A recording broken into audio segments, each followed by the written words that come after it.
many things that he has to do is put bums in the seats at BMO Field in Toronto.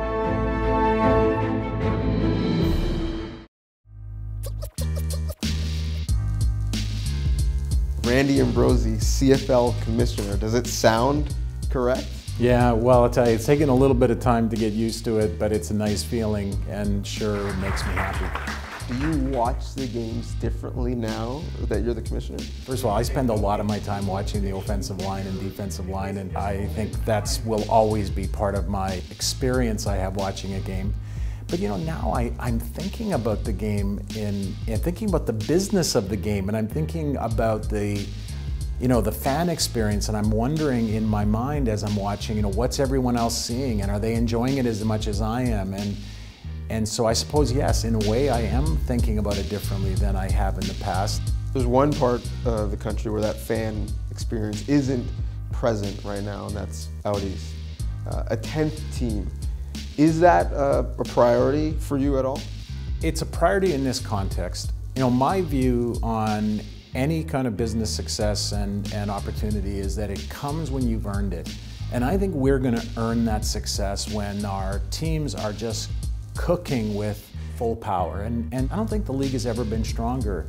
And the opportunity to grow is fantastic. And when you get all of it right, I'm convinced that the 10th team shows up. Like, they knock on your door and say, I'd like to have some of that. Like, I'd like to be part of what you've created. And I think that day will come, and we won't have to force it. It will be at our doorstep. I agree. I don't think the league has ever been stronger, but at the same time, I don't think the market in the biggest city, in Toronto, has ever been weaker. When you look at the fact that their attendance is around half of the league average, why has Toronto struggled right now at the gate? When you look at statistics around who's doing well, look at the Blue Jays in 2010. They had the 4th lowest attendance in Major League Baseball, averaging roughly 20,000 fans a game. 2016, fast forward the tape, one of the best teams in baseball, and they had the 4th highest attendance in Major League Baseball at roughly 40,000 fans per game. So it's not hard to see that there's a correlation, that people want to see the winning. If there are 3 preconditions I would want to have in place in order to build a future for the football team, you'd want to have great ownership. I think we can put a check mark in that box. I don't know that you could have a better combination of Mr. Tannenbaum and Bell as the owners. The second is you'd want a phenomenal place to play the game, and BMO Field is absolutely beautiful. And the third, you'd want to have great team management and great coaching. And again, I think we can put a big check mark in that box. You have to do it brick by brick, and I'm confident that we can get there. Last year, 2 of those factors were in place, and they struggled, and I don't think it's just because Jim Barker and Scott Milanovich were running the team. And even if you look back to their great teams in '96, '97, the best player in the league, Doug Flutie, playing for them, the average attendance was just over 18,000.